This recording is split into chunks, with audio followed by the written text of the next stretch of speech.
Hola, Dios te bendiga, sé bienvenido, hogar de gracia. Damos gracias al Señor de nuevo, una vez más nos permite traer la palabra del Señor. Y la verdad es que estoy yo, sumamente expectante de lo que el Señor va a hacer en nuestras vidas. Porque cuando nos ponemos a estudiar la palabra de Dios, a escudriñar la palabra de Dios, algo sucede en cada una de nuestras vidas si nosotros nos disponemos a hacer estas cosas. Y es importante, por eso yo te animo, te exhorto a que estudiemos la palabra de Dios, a que nosotros nos aprendamos la palabra de Dios, que la guardemos en nuestro corazón, que la atesoremos, que la meditemos de día y de noche para poder saber lo que el Señor tiene para nuestras vidas. Porque ¿cómo vamos a saber qué nos dejó el Señor si no vamos al testamento que Él nos dejó? ¿Cómo vamos a conocer las promesas que en ellas hay? Y poder nosotros apropiarnos de cada una de ellas.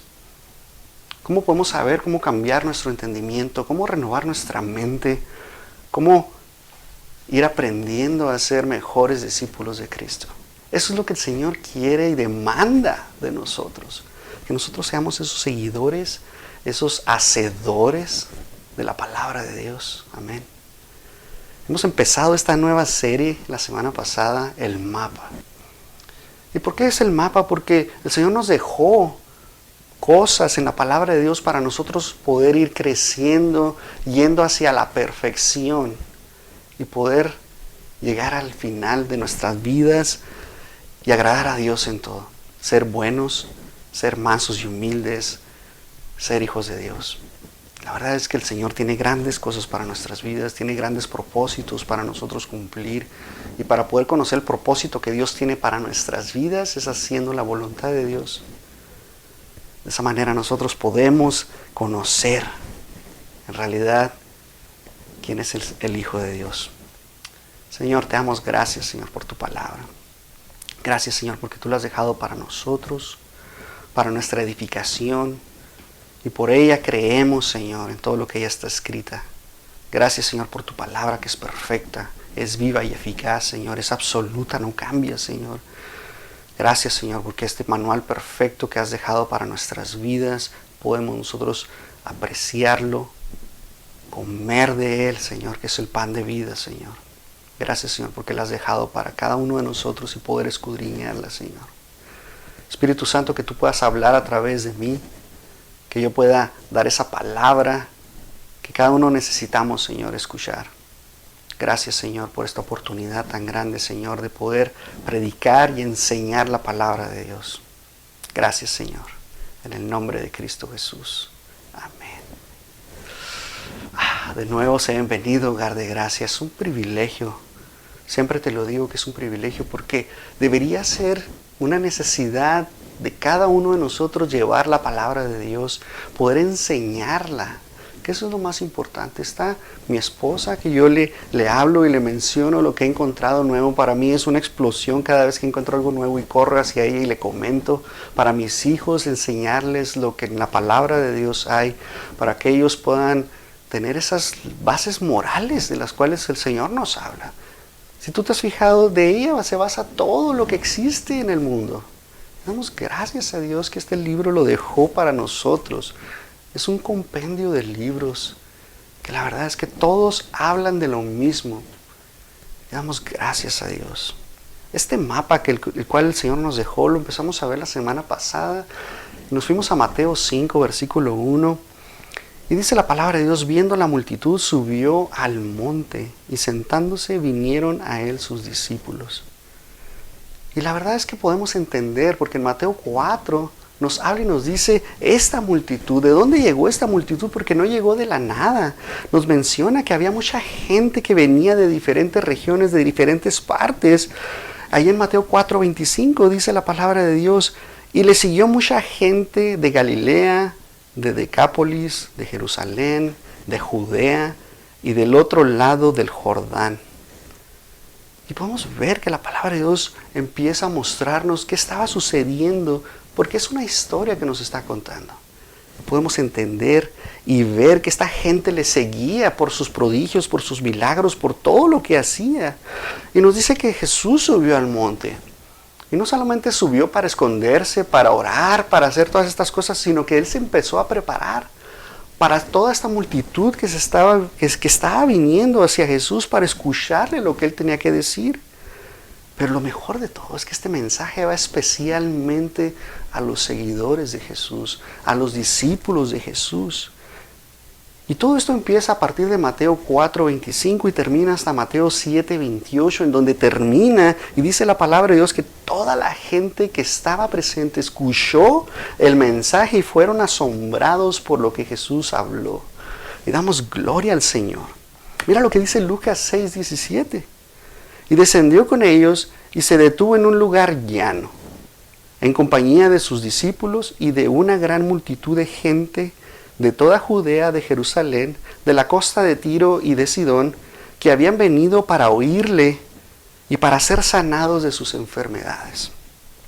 Entonces podemos entender que este mensaje, el cual estaba preparando Jesús, este sermón, era para los discípulos, y no solamente para los 12 que estaban ya seleccionados, que Jesús ya había apartado, que ya había mandado y que había llamado, sino que había más discípulos que seguían a Jesús. ¿Qué te quiero decir con esto? Que había muchísima más gente siguiendo a Jesús y aprendiendo de Jesús. Y no solamente los 12, todos sabemos que son esos 12 y son los únicos 12 discípulos de Jesús, pero no solamente había esos, había más. Y eso nos revela la palabra de Dios, que había gente que le seguía y aprendían de las enseñanzas de Jesús y aplicaban eso a sus vidas. Y cuando tú escudriñas la palabra de Dios, eso es lo precioso, porque nos hace libres.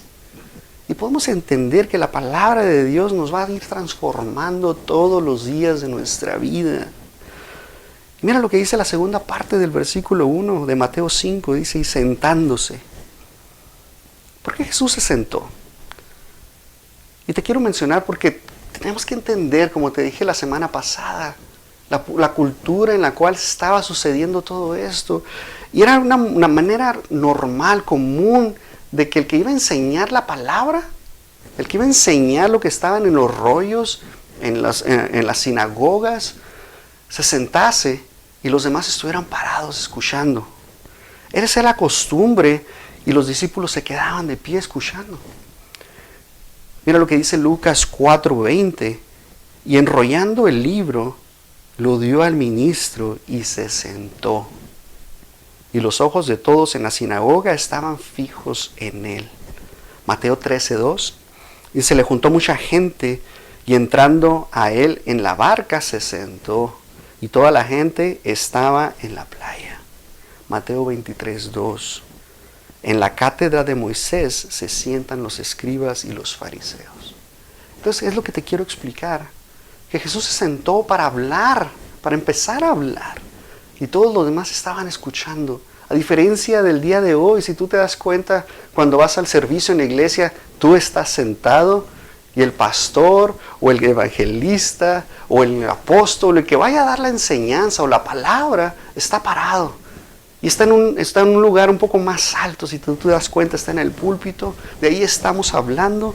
Y la verdad es que es un poco diferente.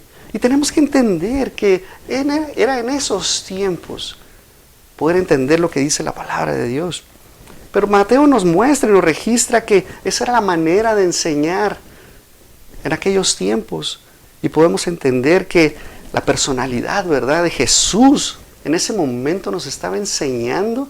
No solamente era como en el antiguo pacto, como con Jeremías, con Samuel, con todos aquellos profetas, como Isaías, que venía el Espíritu Santo y hablaba y se retiraba. Este era Jesús, era Dios hablando a través de Dios prácticamente.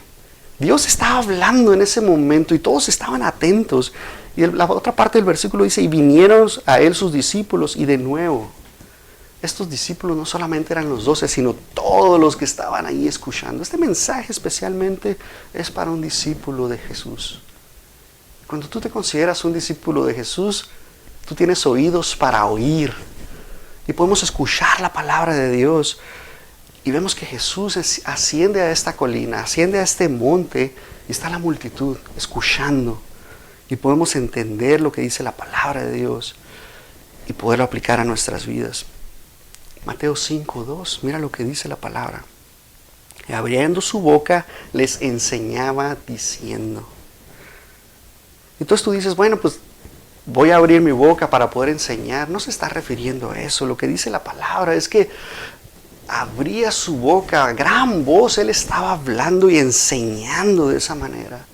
No solamente hablaba como lo estoy haciendo yo en este momento, sino que podía él abrir sus pulmones y abrir su estómago y hablar desde dentro para que toda esta multitud oyera. Entonces nos muestra, ¿verdad? Porque yo puedo estar hablando y estar enseñando a la misma vez, pero cuando hace esta aclaración y abriendo su boca, es que quiere decir que está alzando su voz. Tiene claramente y anunciaba en voz alta, con mando de trompeta, con esa voz, estaba él dando la palabra. Podemos entender lo que nos dice la palabra de Dios. Podemos entender que esta palabra enseñando es algo que Jesús estaba haciendo en ese momento. Y muchos podemos decir, bueno, es que estaba dando el mensaje, estaba dando el consejo de cómo poder vivir moralmente. Pero déjame decirte algo, ni siquiera la filosofía, ni siquiera el consejo de un psiquiatra, ningún consejo, ninguna otra forma conjunta, ni toda la historia del mundo puede tener la sabiduría que Jesús nos estaba dando en ese momento. Es tan importante que podamos entender que lo que Jesús nos estaba dando, estas reglas morales, todo lo que nos estaba mostrando de cómo nosotros tenemos que tener una actitud, nuestro carácter empieza a ser transformado en cuanto vamos nosotros a entender el mensaje que Jesús nos estaba dando. Nada de lo que tú puedas compilar a través de la historia se puede comparar con lo que Jesús nos estaba mostrando en este sermón. Jesús nos estaba dando una declaración del reino. No sé, el 4 de julio Estados Unidos celebra su declaración de independencia. Carlos Marx tuvo este manifiesto comunista, pero no se puede comparar con lo que Jesús hace en nuestras vidas al momento de estar presentándonos esta palabra. Jesús abre su boca y nos muestra lo que quería hacer. Y el pueblo de Israel, la nación de Israel, estaba esperando un Mesías revolucionario que fuera a librarlos de la opresión romana, pero no es así. Es todo lo contrario a lo que ellos estaban esperando. Ellos estaban esperando a que Él viniera y los rompiera, ¿verdad? Los librara del yugo romano y que tuvieran paz. Por fin, después de años de estar en esclavitud.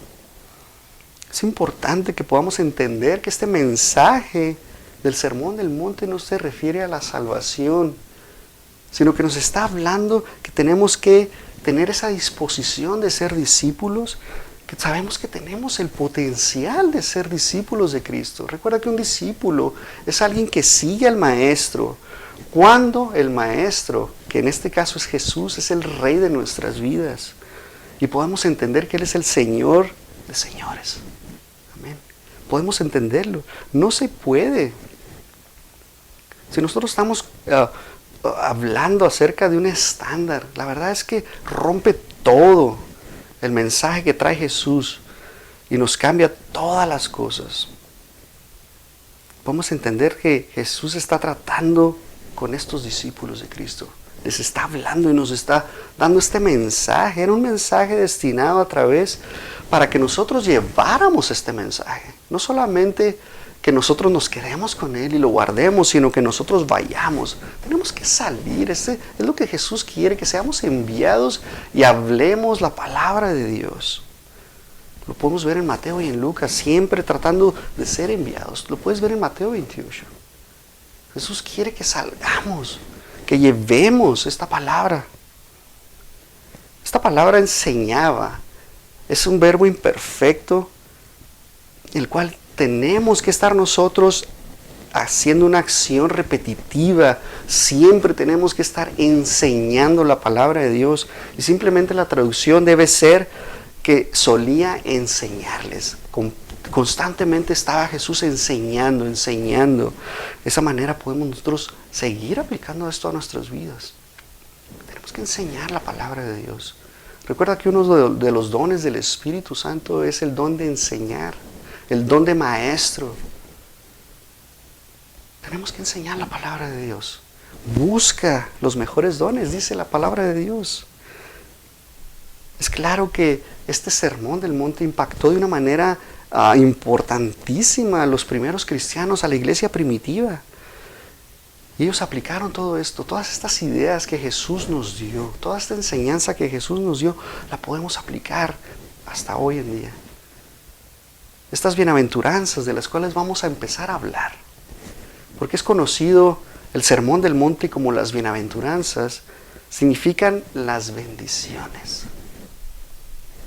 También significa que podemos entender que Jesús nos está dando actitudes que nosotros debemos estar trabajando todos los días de nuestra vida. Estas bienaventuranzas Jesús las establece para que nosotros podamos aplicarlas y podamos aprender y empezar a cambiar nuestro carácter todos los días. Es lo que Jesús demanda de nosotros. Jesús pide que cambiemos nuestro carácter, que tengamos estas metas como hijos de Dios, que recuerda, a final de cuentas es hacer la voluntad de Dios. Y cuando tú cambias tu manera de ser, cuando tú empiezas a dominar tus emociones, cuando empiezas a cambiar tu carácter por medio del Espíritu Santo, por medio de ir a la palabra de Dios todos los días de tu vida, el Señor pone en ti el hacer como el querer, el querer como el hacer. Y damos gracias a Dios porque Él obra de esa manera.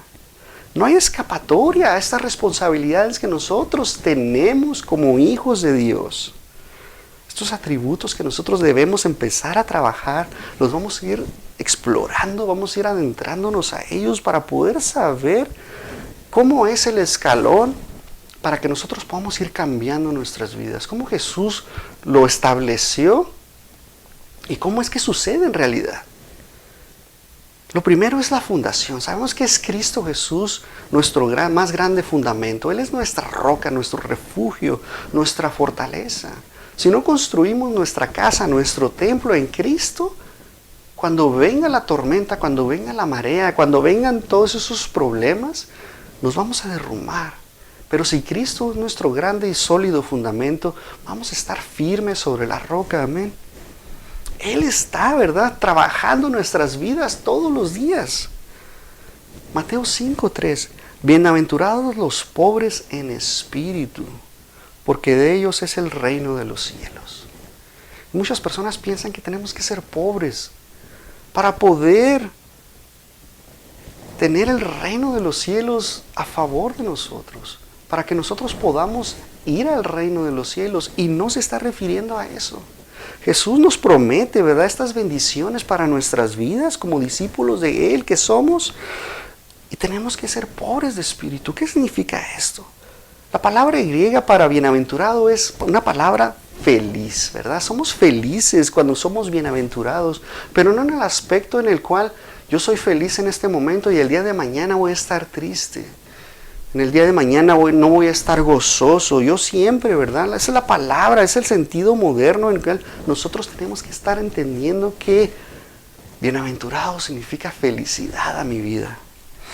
Esta es la misma palabra bienaventurado en griego que se usa en 1 Timoteo 11:1.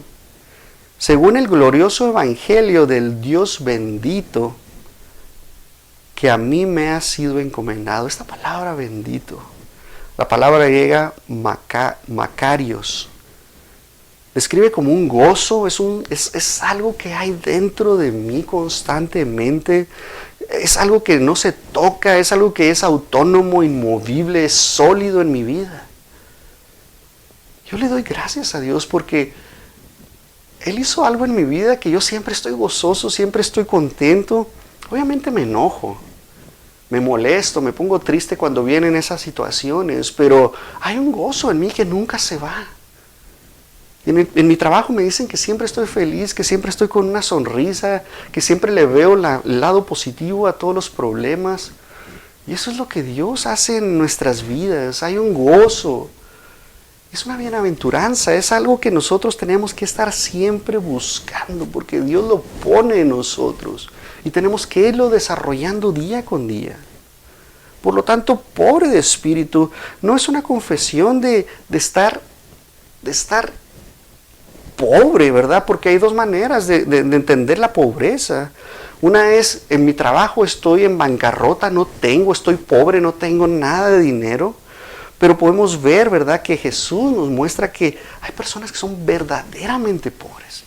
¿Qué te quiero decir con esto? Jesús está usando esta palabra en griego, es toshos con P, toshos, petochos. Es una palabra muy curiosa, pero verdaderamente significa que somos pobres. ¿Y qué te quiero decir con esto? Jesús nos está diciendo que tenemos que ser completamente necesitados de Dios. Estar buscando tener una necesidad, no de lo material, no de lo físico, no de lo artificial, sino que el Espíritu Santo venga a nuestras vidas y dependamos totalmente de Él. Por eso Cristo nos dice que separados de Él nada podemos hacer. Él es la vid y nosotros los pámpanos. Separados de Él nada podemos hacer. Cuando nos damos cuenta que necesitamos de Dios, que no hay nada que yo pueda hacer, que yo necesito completamente de Él, que ya no puedo en mis propias fuerzas. Eso es lo que significa pobre de espíritu, que yo dependo completamente de Dios para que Él pueda venir a mi vida y trabajar en mí y transformarme. Y eso es lo que hace el Espíritu Santo. Esa es la obra del Espíritu Santo en nuestras vidas. Cuando llega y toca a la puerta y llama y te dice, aquí estoy. Pero hay una dependencia totalmente de Dios. Qué precioso es cuando tú estás ahí dependiendo de Dios completamente todos los días de tu vida y dependes y te dejas entregar. Y es esa promesa que Dios tiene para nuestras vidas. Esta es la primera y de ahí empezamos todo. De ahí empieza a trabajar Dios en nuestras vidas. No puedes tú cambiar tu corazón si Dios no ha venido a tu vida primeramente. No puedes transformar tu mente si Dios no ha venido a tu vida. No puedes ser manso y humilde si Dios no viene a tu vida primero. Si tú no dependes de Dios, si no es número uno en tu vida, no puedes transformar tu entendimiento. No vas a poder cambiar tu carácter, no vas a poder cambiar tus emociones. Primero tienes que transformar tu corazón por medio del Espíritu Santo. Por medio de Cristo, viviendo en ti y en mí, ¿verdad? Eso es lo que hace Dios. No significa que vamos a estar derrotados completamente, porque muchas personas lo asocian a que vamos a estar derrotados aquí aguantando. No significa eso. Significa que tenemos una dependencia de Dios completamente de nuestras vidas y se lo entregamos todo por completo. Eso es lo que significa. Y vamos a tener el reino de los cielos, dice la otra parte del versículo. Aquellos que son pobres en espíritu, tan pobres que tenemos que mendigar. ¿Me entiendes eso? ¿Alguna vez has pedido algo? Con una hambre, ¿le has pedido a Dios que venga a tu vida? ¿Has levantado tu mano y decirle, Dios, yo ya no puedo más? Solamente tú me puedes librar de donde estoy. Y eso es lo que Dios hace en nuestras vidas.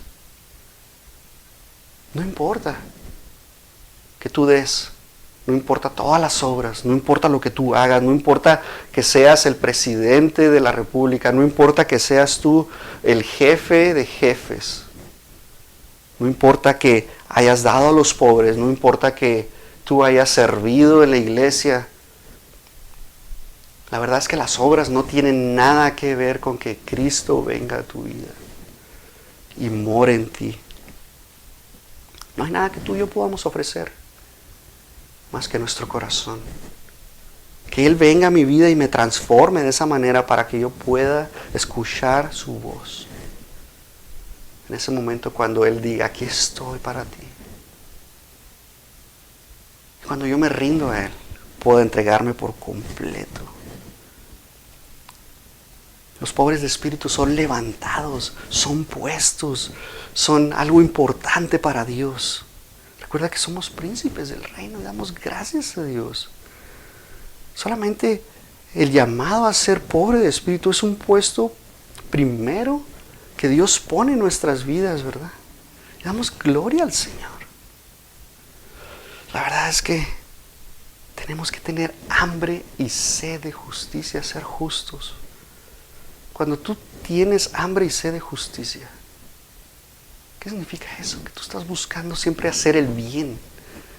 Que aunque haya injusticia en la vida, tú tratas y peleas en contra de la injusticia. Recuerda que Dios nos ha mandado a ser instrumentos de justicia. Nuestros miembros tienen que pelear en contra de la injusticia siempre.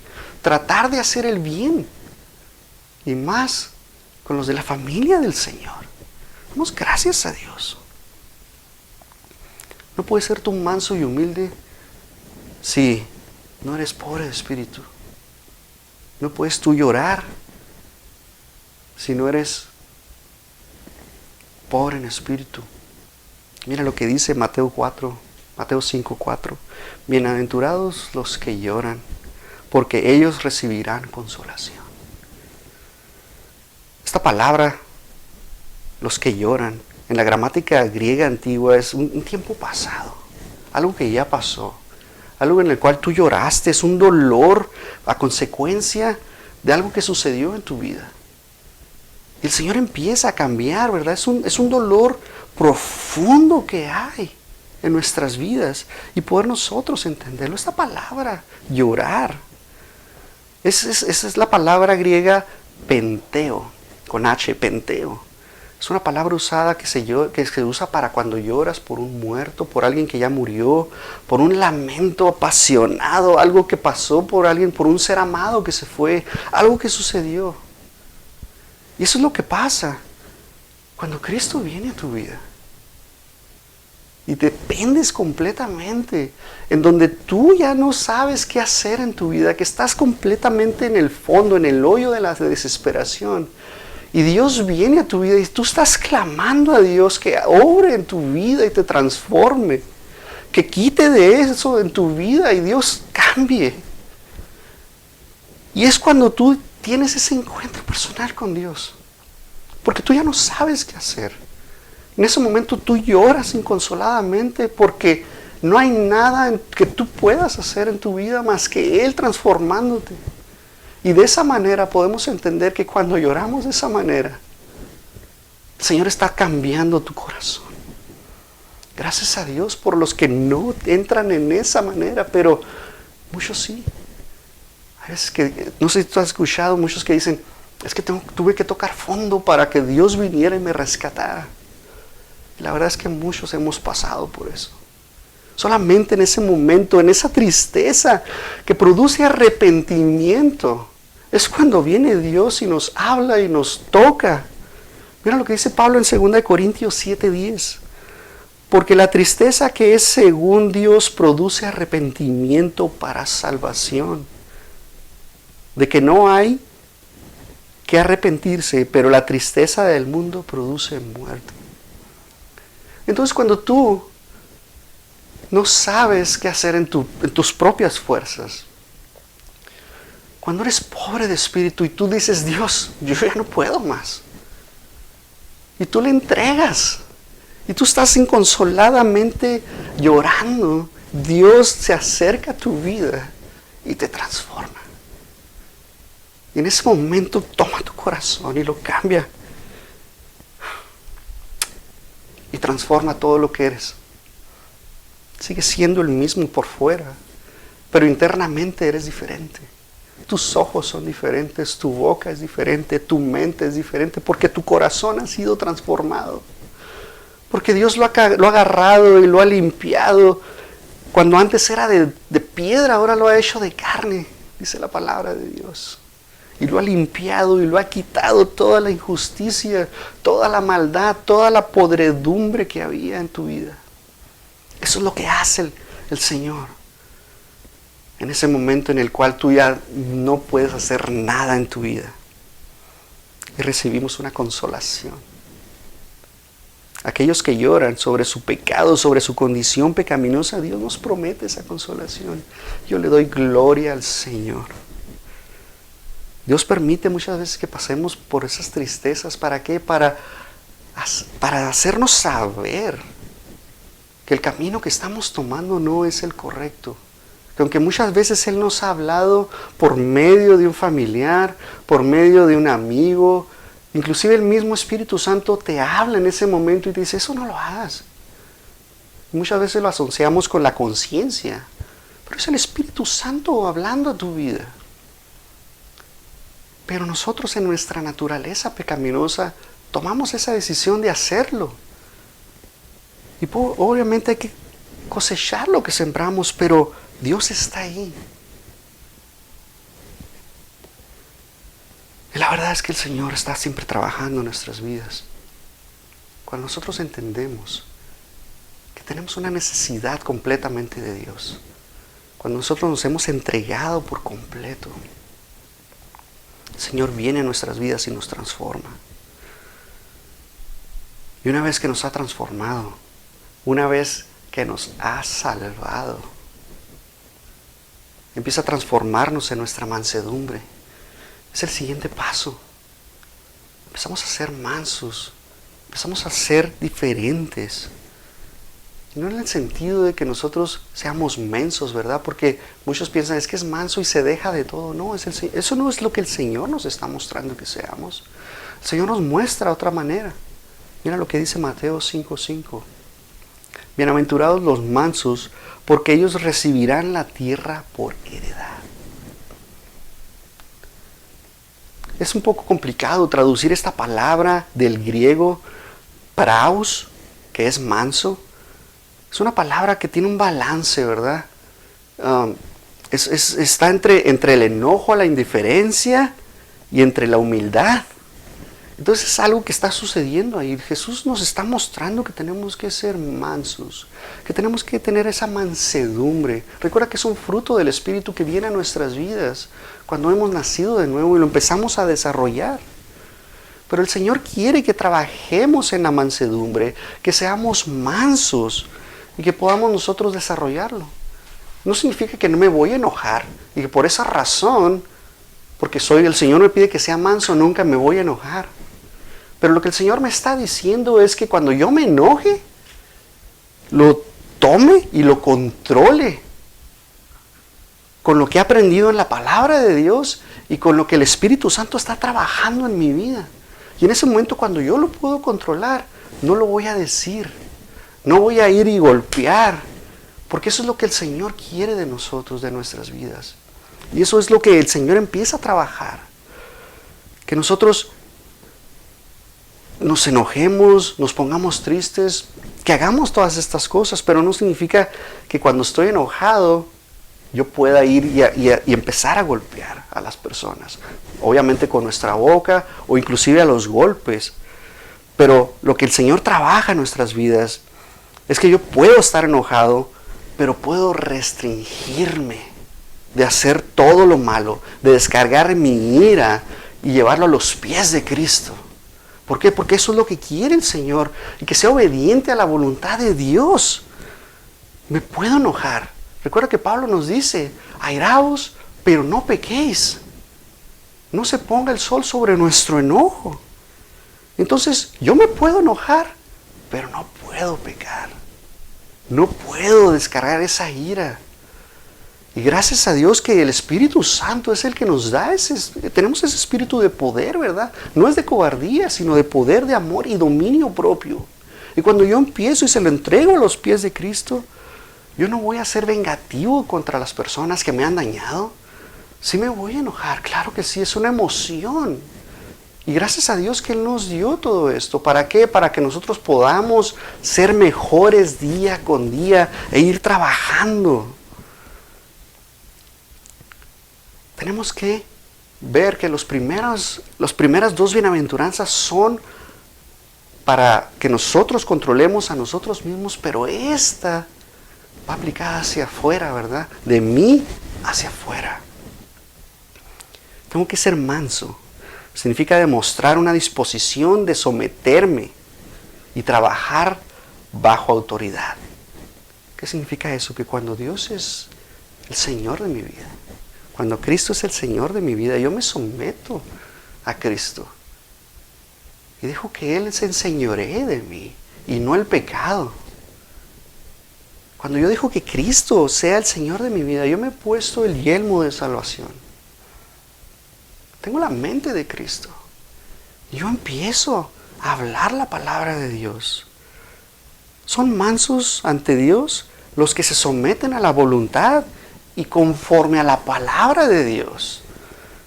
Son mansos ante el hombre en que son fuertes y son humildes, apacibles, son pacientes, sufridos, dice Pablo. Tenemos que trabajar todos los días de nuestra vida. Esta palabra manso es una palabra muy interesante que el Señor trabaja en nuestras vidas. Todos los días tenemos que estar trabajando. Tenemos que ir desarrollando el fruto del Espíritu y eso es lo que Dios nos demanda. Mira, tenemos una promesa y dice que recibiremos tierra por heredad. No es que estemos ganando la salvación, sino que tenemos una herencia en el cielo. Esos galardones de los cuales habla la palabra de Dios. Cada vez que nosotros obramos de esta manera, tenemos herencia.